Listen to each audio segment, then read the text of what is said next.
सर्वमंगल्य शिवे सर्वादिसाधिके शरण्ये त्र्यंबके गौरी नारायणी नमस्तुते। जय माता दी everyone, welcome to my channel जीवन के रंग निधि के संग। दोस्तों, नवरात्रों के अष्टमी का विशेष महत्व होता है और कहा जाता है कि इस दिन माँ दुर्गा के महागौरी स्वरूप की पूजा की जाती है और महागौरी की पूजा करने से धन और सुख समृद्धि की प्राप्ति होती है। तो आज के वीडियो में मैं आपके साथ यही शेयर करूंगी कि नवरात्रों में महाअष्टमी यानी अष्टमी और नवमी की पूजा कैसे की जाए और क्या भोग चढ़ाना है, कैसे चढ़ाना है। तो ये सारी डिटेल आपको इस वीडियो में मिल जाएगी। वीडियो में मेरे साथ अंत तक बने रहिएगा। वीडियो पसंद आता है तो लाइक एंड शेयर कीजिएगा। जो अष्टमी तिथि है उसके बारे में कई पौराणिक कथाएं जो हैं वो जुड़ी हुई हैं। एक पौराणिक कथा ये जुड़ी हुई है कि इस दिन, अष्टमी के दिन, माता दुर्गा के महागौरी स्वरूप में माता ने चंड मुंड का विनाश किया था। इसलिए भी जो भक्तजन है वो माता दुर्गा के महागौरी स्वरूप की पूजा करते हैं।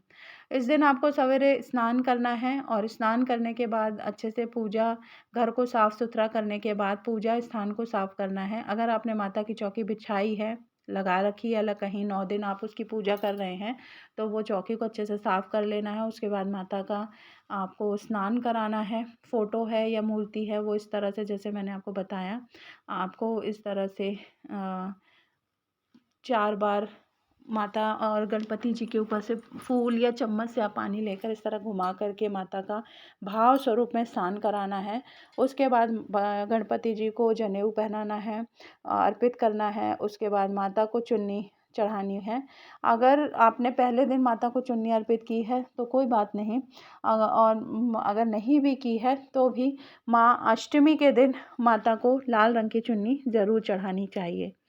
ऐसा कहा जाता है कि माँ को चुन्नी जो है वो बहुत अधिक प्रिय है और महागौरी की अष्टमी के दिन पूजा का बहुत ही महत्व है। इसलिए भी महत्व है कि इस दिन पूजा करने से, आराधना करने से कहा जाता है आपका दाम्पत्य जीवन, व्यापार, धन और सुख समृद्धि जो है वो बढ़ती है। और इस दिन अगर 9 दिन आपने व्रत नहीं भी रखे हैं तो माना जाता है कि लोग पहले और अष्टमी के दिन व्रत ज़रूर रखते हैं, तो वही पुण्य आपको 9 दिन के व्रत के बराबर मिलता है। अष्टमी के दिन अगर आप पूजा कर रहे हैं तो कोशिश करिए कि माँ को पीले रंग के फूल चढ़ाएं, और अन्यथा लाल रंग के फूल तो माँ को प्रिय हैं ही। तो आप अष्टमी या नवमी को पूजा कर रहे हैं तो भी आपको इस तरह से माँ का हल्दी रोली कुमकुम चढ़ाना है और तिलक करना है। उसके बाद माँ को फूल अर्पित करने हैं। इसके बाद आप देखिए, जो अष्टमी है उस दिन माता गौरी के अन्नपूर्णा रूप की भी पूजा की जाती है, क्योंकि कहा जाता है माता महागौरी जो है वो अन्नपूर्णा का भी रूप है। तो इस दिन माता अन्नपूर्णा की पूजा की जाती है और इसी वजह से अष्टमी के दिन कन्या भोज कराया जाता है, ब्राह्मणों को भोज कराया जाता है। और आपने अगर पहले दिन माता को श्रृंगार अर्पित नहीं किया है या पंचमी को नहीं किया है तो कोई बात नहीं, आप अष्टमी के दिन माता को श्रृंगार अर्पित करेंगे।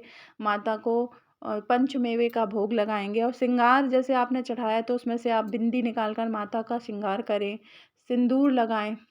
आज 9 दिन, पूरे 9 दिन में कहा जाता है कि अगर आप माता को सिंदूर अर्पित करते हैं और वही सिंदूर अपने मांग में लगाते हैं तो आपके सुहाग में, सुख सौभाग्य में वृद्धि होती है।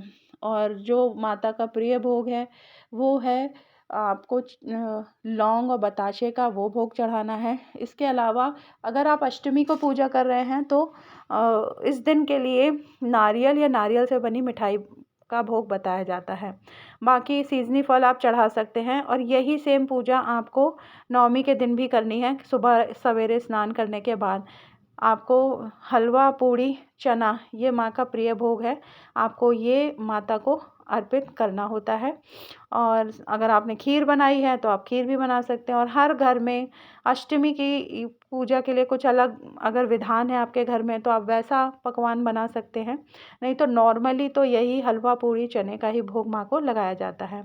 उसके बाद माँ को भोग अर्पित करने के बाद आप जल साथ में रखेंगे और नौमी को भी यही करना है आपको, कि जो भी कन्या भोजन के लिए आपने भोग बनाया है हलवा, पूड़ी, चने का, वो माँ को अर्पित करना है।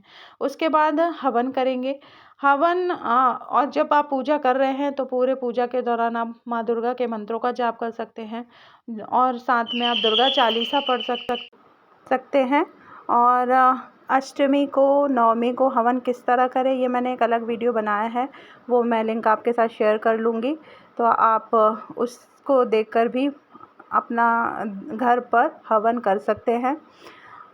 दोस्तों, जो माता को आप भोग लगाएंगे वो हवन के द्वारा आप माँ को अर्पित कर सकते हैं, क्योंकि माँ को या किसी भी देवी देवता को सबसे अच्छा माध्यम अग्नि माना जाता है देवताओं को भोग अर्पित करने का, या फिर ब्राह्मण और कन्याओं को भोजन करा के भी आप माँ को भोग अर्पित कर सकते हैं। तो आपको भोग जो भी आपने हलवा, चना और पूड़ी का भोग चढ़ा माँ को अर्पित किया है, उसी भोग में से थोड़ा सा जो है हिस्सा लेकर आप अग्नि को समर्पित करेंगे।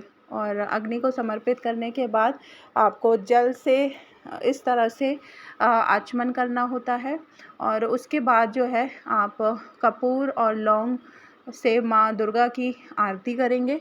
और इस तरह से आपको जो आपने भोग चढ़ाया है, आपको वो भोग आप जो कन्या भोजन के लिए आप भोग निकालेंगे उसमें आप मिला सकते हैं।